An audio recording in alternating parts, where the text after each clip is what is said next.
Hello there, welcome to Genesis Models. My name is Bob Waldron and welcome to this really nice inbox review here. This is a brand spanking new tool as of 2021 for Airfix. It's their 1/48 scale de Havilland Vampire F.3. Right, a nice sort of classic Cold War kind of, is it Cold War? Cold War kind of aircraft for the Royal, the RAF.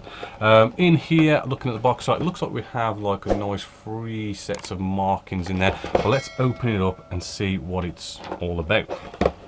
And here we have our first sprue. So let's just take a look at our surface detail.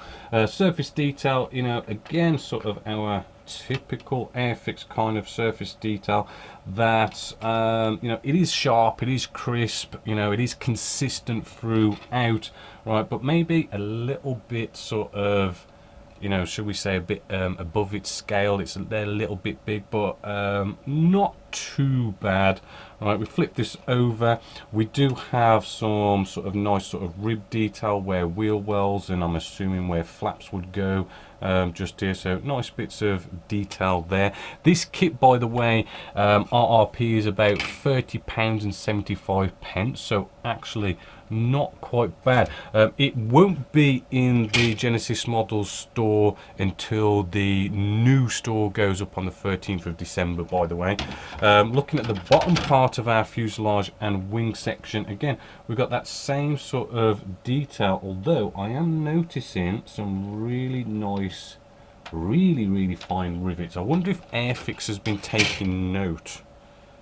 Yeah, I mean, there's a couple just on the top. They're really actually hard to see, but there are some tiny rivets there actually. It's kind of strange that the rivets are actually looking nicely in scale, really nice rivets, but again, those recessed panel lines a little bit too big, but looking good on the inside. Nothing to write home about. We have 2 more sprues here, lots of little pieces and stuff going on here. We do have a pilot. Right, he don't look too bad, right? We can sort of see face, nose. I have seen better, you know, the details maybe not quite there if you sort of see, but you know, not too shabby. We got our wheels, right? We have things like our wheel well doors just here, any sort of ejector pin marks in nasty places, some nice raised rivet work here on probably some sort of flaps or something. The landing gear, you know, the flash not looking too bad. I'm not really noticing anything there.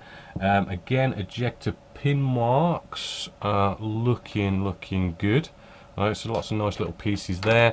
Then we have our instrument display panels. Right, hopefully you can just see there, you know, there's a nice bit of detail in there, not too bad or too shabby. All sorts of little bits, you know, we've got seats, some seats with seat belts as well.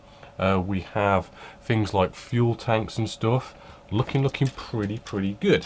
Then we have our canopies. Fingers crossed that these don't have any cobweb effects on them.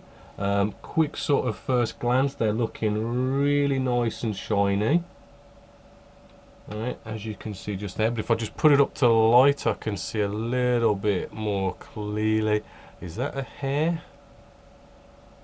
Oh yeah, that was just a hair, no big deal. Yeah, looking actually rather good, which now brings us to how this construction comes together. So let's have a quick look. Well, actually, we've got these decals here first. We can show you these. Right, these are our decals in their full. Right, they're looking kind of satin. They feel like they're going to be a nice sort of size, not too thick. They're normally really good from Airfix. We do have decals or decals for things like instrument display panels just there. Right, and even the smaller writing, you can just sort of make out the writing, so rather good. Right, now our instructions. Let's move along with these. You know, again, same kind of typical Airfix instructions. We'll bring you in close at the top. Nice little bit of description about the aircraft itself. sort of plain paper but with colour. Starting off, it looks like, you know, it's sort of choosing whether or not to drill holes for fuel tanks. It's getting these sort of engines in here and sort of the walls for our landing gear, right, and choosing whether you want landing gear up or down. Moving along, you do spend a lot of time starting off with the landing gear and engines. Then we move on to things like the cockpit. Quite interesting how they have given us like 2 sets of seats, ones with harnesses on and ones if you're going to put the pilot in to not have the harness. Kind of cool, but really, is that such a big deal? And again, we just build all that up. I'm kind of seeing that there is quite a lot going on here. You know, we've got the 2 sort of halves, the wings and fuselage, with the other half of the wings and fuselage. A lot of stuff going in there, so kind of bringing it all together might be a little bit tricky, sort of test fit, and you probably should be, you know, all right with that.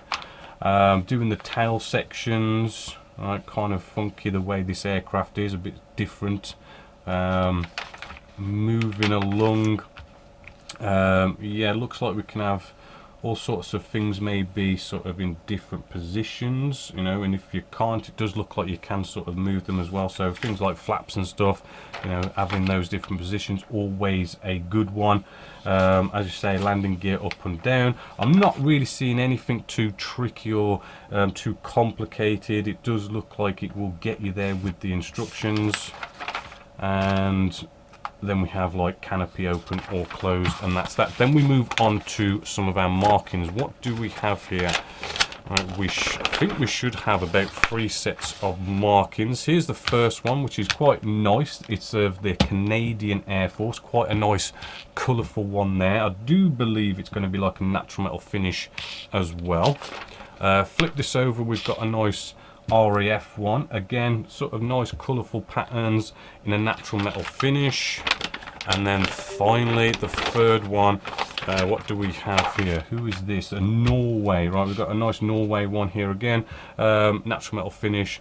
Quite a few nice sort of interesting ones to do there, and also good for you Canadians and Norway out there, you know, to do your sort of aircraft. Now, all in all, it does look good. The surface detail does look like Airfix has improved a little bit. I do like those rivets. It's nice to see Airfix evolving a bit there. Those tiny little rivets, really sort of cool. But again, it's a typical Airfix kit, you know, £30 and 75p. You know, definitely a big thumbs up here at Genesis Models. You know, I wouldn't mind building one. I always want to build these, but yeah, I wouldn't mind building one. Maybe you might see one down the line. But apart from that, definitely a big thumbs up and a well recommended kit. Apart from that, until next time, as always, my name's Bobby Waldron, this is Genesis Models, and I hope you've enjoyed.